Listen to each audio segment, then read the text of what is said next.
네, 기술적 분석입니다. 이번 주 추세 한번 빠르게 살펴보는 시간 가져볼게요. 그래서 이번 주가 조금 중요한 한 주가 될 것 같아요.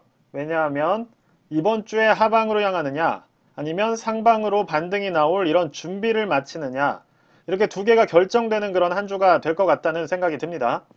그래서 지금 어느 정도 하방으로 아직 추세가 살아있는 모습이 있긴 하지만 이번 주 월화수목금 한 주 동안 이렇게 향하던 추세가 이런 식의 반등으로 나아가는 준비 단계를 보여줘야 된다는 말이에요. 근데 만약 이게 아니라 이렇게 가던 추세가 이렇게 무너져 내리는 그런 한 주가 된다고 하면 제가 계속해서 말씀드렸듯이 어느 정도 모든 지수들이 하방, 그러니까 최단, 최하단, 우리가 생각하는 어떤 심리적인 최하단 마지노선에 꽤 접근해 있는 상태이기 때문에 오히려 이번에 무너져 내린다면 더 큰 패닉셀 같은 그런 하락이 나올 수 있다는 말씀을 드리는 겁니다. 그래서 자, 일단 지표들 한번 살펴볼게요. 자, 지금 나스닥 기준으로 보시면 자, MACD 같은 경우에 여전히 하방으로 열려 있는 상태입니다. 자, 그리고 스토캐스틱 슬로우 같은 경우도 지금 D값이 하방으로 향하고 있는 상황이에요. 지금 TDI 값 같은 경우도 보시면 볼린저 밴드 하단에서 움직이고 있으면서 지금 MA 값이 하방으로 향하고 있어요. 자, TDI의 MA 값은 RSI 평균치를 MA 한 겁니다. 그러니까 RSI라는 게 뭐예요? 강도지수죠. 그러니까 이 지금 추세 강도지수 자체를 한 번 더 2평, 평균을 낸 거예요. 그럼 이 평균값이 지금 하방으로 향하고 있고 지금 단기적인 평균값이 초록색 선 밑에 있다는 얘기는 RSI, 즉 반등을 만들어내야 되는 이 RSI 값이 계속해서 약해지는 방향으로 움직이고 있다고 보시면 됩니다. 그래서 어느 정도의 반등을 기대하려면 자, 이런 식으로 RSI 값이 반등하는 추세가 이런 식으로 완만하게라도 전환하는 모습을 보여줘야 상승을 기대할 수 있다는 건데 지금 보시면 어때요? 여전히 하방으로 향하고 있는 상태입니다.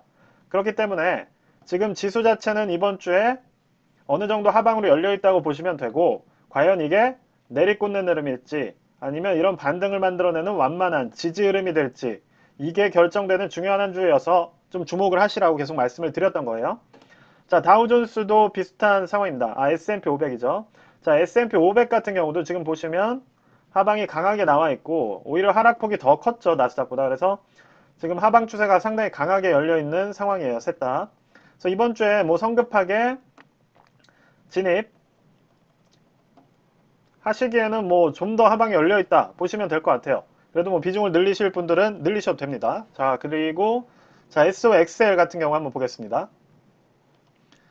자, 지금 오히려 세배 레버리지 상품들 같은 경우에는 워낙 빠진 가격대가 크기 때문에 뭐 추세 자체가 그렇게 강하게 표현되지는 않고 있어요. 그렇지만 여전히 MACD 값은 하방을 향하고 있고 자, TDI 값 역시도 아니면 스토캐스틱 D값 같은 경우도 여전히 하방으로 열려 있기 때문에 여러분들이 뭐 당장에 이런 식의 반등을 기대하시기는 좀 어려울 것 같다라는 저는 개인적인 의견을 드릴게요. 그래서 하방으로 좀 더 지지하는 흐름이 나올 만한 이런 더 큰 하락이 나올 수 있다라고 보시면 될 것 같습니다. 자, FNGU 같은 경우도 지금 보시는 것처럼 오히려 하방 추세로 좀 늦게 시작을 했어요. 그런데 조금 불안한 점은 뭐냐면 지금 애플이나 테슬라 같은 경우 그쵸? 시장보다 조금 늦게 움직이는 모습을 계속 보여줬기 때문에 만약 하방 추세가 이번 주까지도 이어진다면 테슬라나 애플이 이제 하방으로 어느 정도 조정을 받으면서 FNGU 같은 경우는 조금 타격을 입을 수도 있다는 우려가 있습니다. 그래서 단순히 FNGU가 지금 잘 버티고 있다라고 생각하시면서 섣불리 들어가시기보다는 지금 SOXL이나 FNGU 모두 하방으로 열려 있다라고 보시고 어떤 지지하는 구간이나 반등이 나오는 구간을 좀 기다리시는 게 나을 것 같다는 의견을 드릴게요.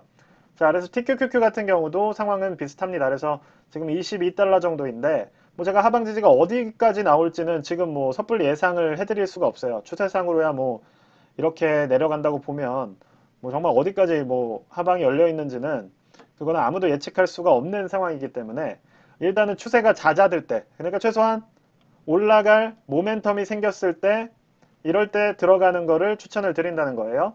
자, 저점을 누가 하느냐라고 하겠지만 저는 제 채널을 기술적 분석이라고 명명한 이유 자체가 그거를 어느 정도라도 맞춰보겠다고 생각해서 하는 거기 때문에 그거에 대한 믿음이 없으신 분들은 믿지 않으시면 되는 거예요. 저는 그것을 추구하는 사람인 거고 그걸 하기 위해 열심히 공부하고 노력하는 사람일 뿐입니다. 자, 그래서 여전히 지금 추세 자체는 하방으로 열려있는 상태여서 저는 지금 주로 우리나라 분들이 투자하시는 지금 3대 세배 레버리지 같은 경우는 조금 이번 주도 관망하시는 걸 추천을 드립니다. 그래서 이번 주에 뭐 섣불리 월요일부터 담으셔봤자 변동성이 왔다 갔다 하는 과정에서 또 녹아내릴 가능성이 높기 때문에 어느 정도의 추세상의 전환을 보시는 걸 추천을 드려요.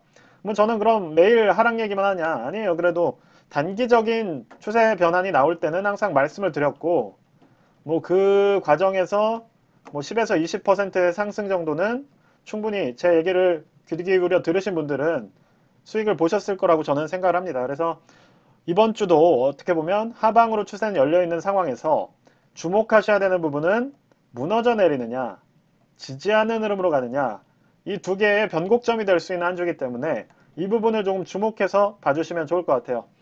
그리고 오히려 요즘에는 대체적으로 중국 주식들이 추세상으로 살아나는 모습을 보이고 있어요. 그래서 어떻게 보면 조금 관심이 있으신 분들은 지금 뭐 일간으로 보는 이런 단기적 흐름으로는 어느 정도 과열이 된 상태지만 지금 주봉상으로 보면 이런 식으로 추세 자체의 전환이 조금 나온 상태입니다.